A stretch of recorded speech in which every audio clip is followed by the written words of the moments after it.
My name is Robbie Moore, and today my persuasive speech topic is fractional reserve banking. Some of you at home, if not all of you, have either cash or some kind of card in your wallet. Either which one of them are both worthless. This may come as a surprise to some of you, and you may be thinking this is nonsense. If I go to the store and purchase something with either my cash or card, I can take it. But this is not necessarily an indication of worth or that it has any substantial backing, but just that people that are producing and participating in the system are continuing to do so and trust it. For thousands of years, since man was trading clamshells for some food, gold currency backing has been a universal standard upon which to lean on. As of now, ladies and gentlemen, the system that we participate is not based off of any backing, but is based off of what is called fractional reserve banking, which involves essentially printing money out of nowhere and then charging interest on it after loaning it to the central banks. If we don't change the current policy that we have, it can become an economic disaster. Ever since I was 11 years old, I've been highly educated in this subject.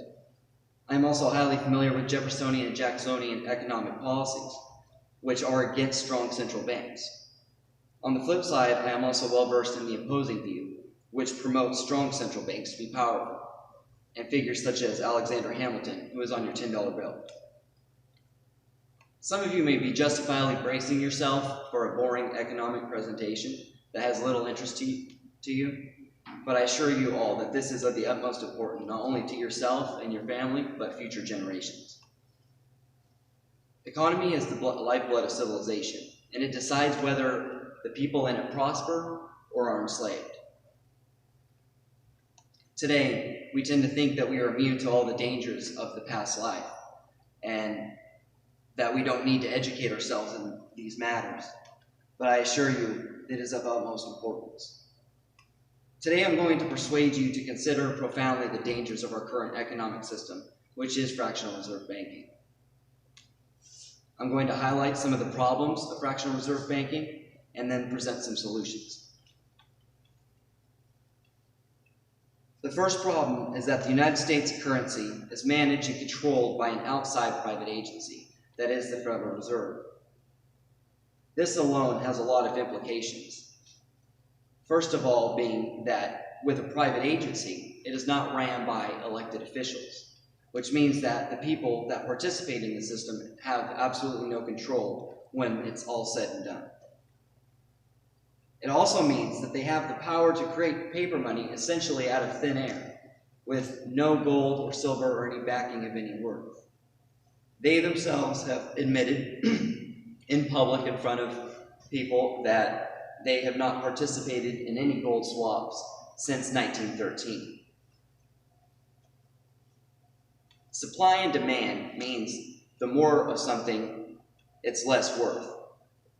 The Federal Reserve floods the market with paper money, which devalues it significantly.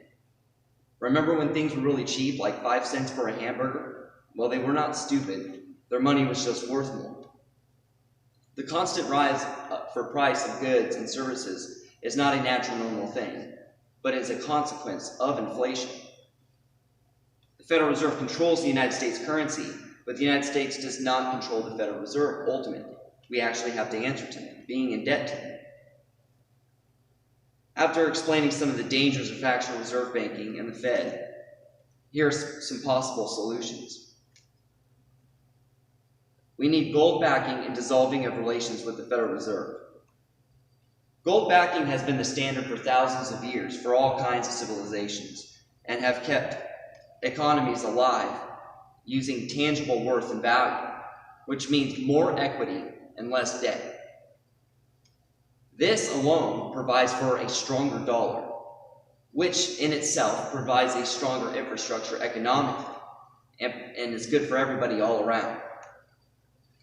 The United States needs its own money. Currently, right now, we have our name on the bill, but it's a Federal Reserve note loaned to us by a private bank. We need to have our own money, which will not only stabilize our economy, but also improve the global relations with other countries, which is no secret that they don't have high trust in the US dollar, knowing its fragile state. We have covered and discussed the dangers of fractional reserve banking and some of the solutions that may get us on track. I hope to persuade you to profoundly consider these implications of these facts, which are easy to obtain and are for in public viewing. This isn't some secret hidden thing that you have to do deep research. It's right there out in the open, and you can profoundly affect and change things for the good by simply educating yourselves and letting other people know. These ideas may sound boring and irrelevant, but they can affect us greatly, for the better and for the worse. But ultimately, if we educate ourselves, we can save America from this economic disaster and keep from happening what has happened to other countries such as Germany from happening. In this day and age, we have to do everything and stay on high alert for future generations and to not hand them a mess. And to do this, I believe that we need to solve this economic problem, which has been like a snowball since the early 1900s. And we can do it simply by taking action and getting the United States' own money. Thank you very much.